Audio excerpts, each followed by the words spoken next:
दोस्तों, अगर आपको भी गुजरात और मुंबई के बीच खेला गया आईपीएल का नौवां मुकाबला पसंद आया हो तो इस वीडियो को दिल से एक लाइक जरूर करें। तो दोस्तों, दिखाने जा रहे हैं आज के सांस रोक देने वाले मुंबई और गुजरात रोमांचक महामुकाबले की पूरी हाईलाइट। तो अंत तक वीडियो जरूर देखिएगा। नमस्कार दोस्तों, आईपीएल 2025 का नौवां और अब तक का सबसे रोमांचक सांसों को रोक देने वाला महामुकाबला आज आईपीएल इतिहास की दो बड़ी टीमें गुजरात टाइटंस और मुंबई इंडियंस के बीच नरेंद्र मोदी स्टेडियम अहमदाबाद में खेला गया। ऐसे में मुकाबले की शुरुआत हुई मुंबई के टॉस जीतने को लेकर। जी हां, आज के इस रोंगटे खड़े कर देने वाले महामुकाबले में कप्तान हार्दिक पांड्या ने टॉस जीता और पहले गेंदबाजी करने का फैसला किया और विपक्षी टीम गुजरात को बल्लेबाजी के लिए आमंत्रित किया था।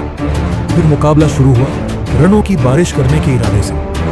गुजरात की ओर से कप्तान शुभमन गिल और साई सुदर्शन ओपनिंग बल्लेबाजी करने के लिए मैदान में उतरे। दोस्तों, इन दोनों ही बल्लेबाजों के कंधों पर इस महामुकाबले में अपनी टीम को एक विस्फोटक ओपनिंग शुरुआत दिलाने की बड़ी जिम्मेदारी थी और ऐसा ही कुछ गुजरात के दोनों ही ओपनिंग बल्लेबाजों से देखने को मिला। दोनों ही खिलाड़ियों ने मैदान में उतरते ही आतंक मचा दिया और मुंबई के गेंदबाजों के खिलाफ विस्फोटक अंदाज में ताबड़तोड़ बल्लेबाजी करते हुए 3 ओवर में ही स्कोर बोर्ड पर 26 रन लगा दिए। दोस्तों, गुजरात के दोनों ही ओपनिंग बल्लेबाज आज पहले ही ओवर से काफी बेहतरीन लय में मुंबई के खिलाफ देखने को मिल रहे थे और इसी का फायदा मिला मैच के 5वें ओवर में, जहां पर दोनों ही बल्लेबाजों ने धमाल मचा डाला और इस ओवर में 2 गगनचुंबी और एक करारा चौका जड़ दिया। वहीं दोस्तों, मैच का 6ठा ओवर भी दोनों ही बल्लेबाजों ने गुजरात के हित में किया और इस ओवर में 2 चौकों की मदद से 20 रन बटोरते हुए पावर प्ले का 6 ओवर का खेल खत्म होने तक टीम को 66 रनों तक पहुंचा दिया। दोस्तों, बिना किसी विकेट गंवाए गुजरात की ओपनिंग जोड़ी ने आज टीम को पावर प्ले में एक ढाकट शुरुआत दिला दी थी, लेकिन अब मैदान में मौजूद शुभमन गिल और साई सुदर्शन के कंधों पर जिम्मेदारी थी कि पावर प्ले के बाद भी अपनी यही बल्लेबाजी जारी रखें और ताबड़तोड़ अंदाज में टीम का स्कोर आगे बढ़ा। लेकिन दोस्तों, पावर प्ले के बाद अचानक से गुजरात की रन गति काफी धीमी हुई और अगले 2 ओवर में दोनों ही बल्लेबाज एक ही बड़ा शॉट लगाने में कामयाब नहीं हो पाए, जिस कारण अब मुकाबले में पहली बार गुजरात की टीम दबाव महसूस करने लगी थी। और दोस्तों, इसी दबाव का फायदा उठाया मैच का 9वां ओवर लेकर आए मुंबई के कप्तान हार्दिक पांड्या, जिन्होंने ओवर की दूसरी ही गेंद पर ओपनिंग बल्लेबाज शुभमन गिल को नमन धीर के हाथों कैच आउट करवाते हुए गुजरात को पहला झटका दे दिया। आपको बता दें, शुभमन गिल मुंबई के खिलाफ 38 रन की पारी खेल आउट हुए। ऐसे में पहला झटका लग जाने के बाद अब गुजरात की ओर से मैदान में उतरे विस्फोटक बल्लेबाज जोस बटलर और आते ही एक गगनचुंबी और एक तेज तर्रार चौका जड़ते हुए उन्होंने अपने पारी का आगाज किया और कुछ ही देर बाद टीम को 100 रन की पार भी पहुंचा दिया। दोस्तों, बटलर के मैदान में उतरने के चलते अब एक बार फिर गुजरात तेज गति से आगे बढ़नी शुरू हो चुकी थी, क्योंकि बटलर हर खराब गेंद का बेहतरीन तरीके से समाचार लेते हुए समय समय पर बड़े शॉट जड़ रहे थे। लेकिन दोस्तों, दूसरी छोर से सेट बल्लेबाज साई सुदर्शन का बल्ला पावर प्ले के बाद मानो जैसे थम सा गया था।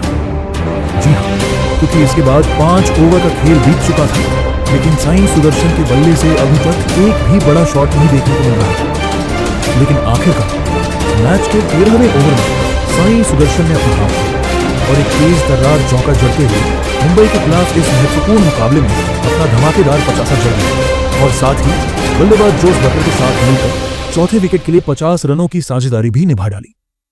दोस्तों, बेहतरीन तरीके से गुजरात की यह जोड़ी टीम का स्कोर आगे बढ़ाती जा रही थी, लेकिन तभी मैच का 14वां ओवर लेकर आए मुजीबुर रहमान ने अपना जादू बिखेर दिया और ओवर की 5वीं गेंद पर टीम के लिए खतरा साबित होते जा रहे जोस बटलर को विकेट कीपर के हाथों कैच आउट करवाते हुए गुजरात को इस मुकाबले का सबसे बड़ा झटका दे दिया। आपको बता दें, जोस बटलर 24 गेंद में 39 रन की पारी खेल आउट हुए। ऐसे में 2 बड़े बल्लेबाज पवेलियन लौट जाने के बाद अब मैदान में उतरे शाहरुख खान। भले ही आते ही शाहरुख खान ने एक गगनचुंबी चौका जड़ा, लेकिन दोस्तों, बेहतरीन शुरुआत मिलने के बावजूद वह अपनी पारी को ज्यादा वक्त तक आगे नहीं बढ़ा पाए और 16वां ओवर लेकर आए हार्दिक पांड्या की गेंद में बड़ा शॉट खेलने के चक्कर में बाउंड्री पर कैच आउट होते हुए अपना विकेट गंवा बैठे। आपको बता दें, शाहरुख खान आज टीम के लिए मात्र 9 ही रन की पारी खेल रहे। दोस्तों, गुजरात के 3 ढाकर बल्लेबाज अब पवेलियन की राह पकड़ चुके हैं। ऐसे में अब मैदान में उतरे घातक बल्लेबाज शर्फीन रदरफोर्ड। जरूरत थी रनों की बरसात करने की, क्योंकि अब महज अंतिम 4 ओवर का खेल बाकी था। और दोस्तों, ऐसी ही कुछ झलकियां दोनों ही बल्लेबाजों से मैच के 17वें ओवर में देखने को मिली, जहां पर दोनों ही बल्लेबाजों ने अपना असली रंग दिखाया और इस ओवर में 2 गगनचुंबी छक्के और एक करारा चौका जड़ दिया। वहीं अगले ओवर की पहली गेंद को भी शर्फेन रदरफोर्ड ने सीमा रेखा के पार पहुंचा दिया। दोस्तों, गुजरात की बल्लेबाजी इतनी विस्फोटक हो रही थी कि पवेलियन में बैठे शुभमन गिल भी अब तालियां बजाने को मजबूर हो चुके थे। लेकिन दोस्तों, शुभमन गिल अपनी इस खुशी को ज्यादा वक्त तक बरकरार नहीं रख सके और इसी ओवर की अंतिम गेंद पर गुजरात को एक बड़े झटके का सामना करना पड़ा। और इस बार मुंबई के गेंदबाजों का शिकार बने सेठ बल्लेबाज साई सुदर्शन। आपको बता दें, साई सुदर्शन 63 रन की पारी खेल आउट हुए।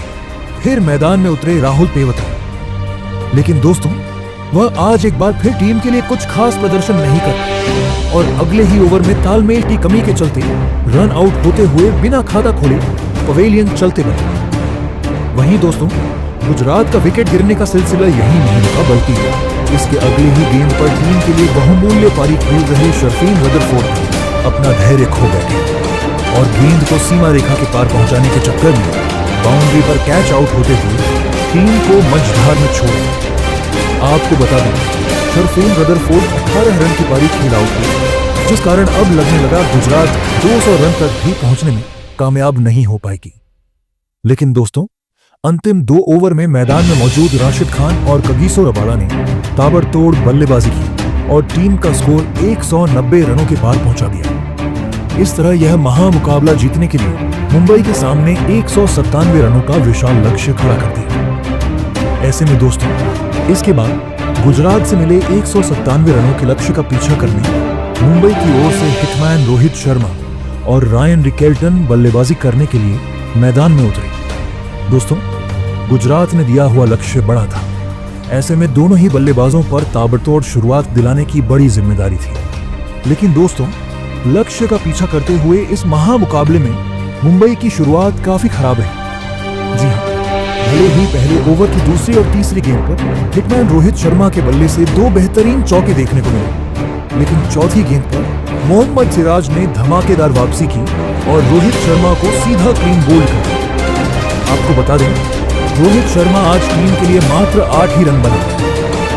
ऐसे में जल्दी ही पहला झटका लग जाने के बाद अब मैदान में उतरे तिलक वर्मा और आते ही उन्होंने दूसरा ओवर बुरी तरह खो डाला और इस ओवर में 2 करारे चौके और एक गगनचुंबी छक्का जड़ते हुए पहले 3 ओवर में ही मुंबई को 30 रनों तक पहुंचा दिया। लेकिन दोस्तों, तिलक वर्मा के साथ दूसरी छोर पर खड़े ओपनिंग बल्लेबाज रायन रिकेल्टन ज्यादा वक्त तक उनका साथ नहीं निभा पाए और 5वें ओवर की तीसरी गेंद पर मोहम्मद सिराज के खिलाफ गेंद को सीमा रेखा के पार पहुंचाने के चक्कर में सीधा क्लीन बोल्ड होते हुए पवेलियन का रास्ता नाप लिया। आपको बता दें, रायन रिकेल्टन 6 रन की पारी खेलकर आउट हुए। दोस्तों, पावर प्ले में ही 2 बड़े बल्लेबाज आउट होने के बाद अब मुंबई की ओर से मैदान में उतरे विस्फोटक बल्लेबाज सूर्य कुमार यादव और आते ही एक गगनचुंबी छक्के के साथ उन्होंने अपना खाता खोला और पावर प्ले खत्म होने तक टीम को 48 रनों तक पहुंचा दिया। दोस्तों, रोहित शर्मा और रायन रिकेल्टन के पवेलियन लौट जाने के चलते पावर प्ले में ही मुंबई के बल्लेबाजों पर दबाव काफी बढ़ चुका था, लेकिन गुजरात ने जो लक्ष्य दिया था उसके करीब पहुंचना था। तो अब मैदान में मौजूद सूर्य कुमार यादव और तिलक वर्मा को अपनी जिम्मेदारी को समझते हुए विस्फोटक अंदाज में तेज गति से बड़ी पारी खेलना जरूरी था। दोस्तों, ऐसे ही कुछ झलकियां मैच के 7वें ओवर में देखने को भी मिली, जहां पर दोनों ही बल्लेबाजों ने अपना असली रूप दिखाया और इस ओवर में एक गगनचुंबी छक्का और एक करारा चौका जड़ दिया। दोस्तों, मुंबई की रन गति अब एक बार फिर पटरी पर लौटती हुई नजर आ रही थी, क्योंकि अब खराब गेंद पर दोनों ही बल्लेबाज समय समय पर कभी चौका तो कभी छक्का बटोर रहे थे, जिस कारण काफी बेहतरीन तरीके से मुंबई अब आगे बढ़ती जा रही थी।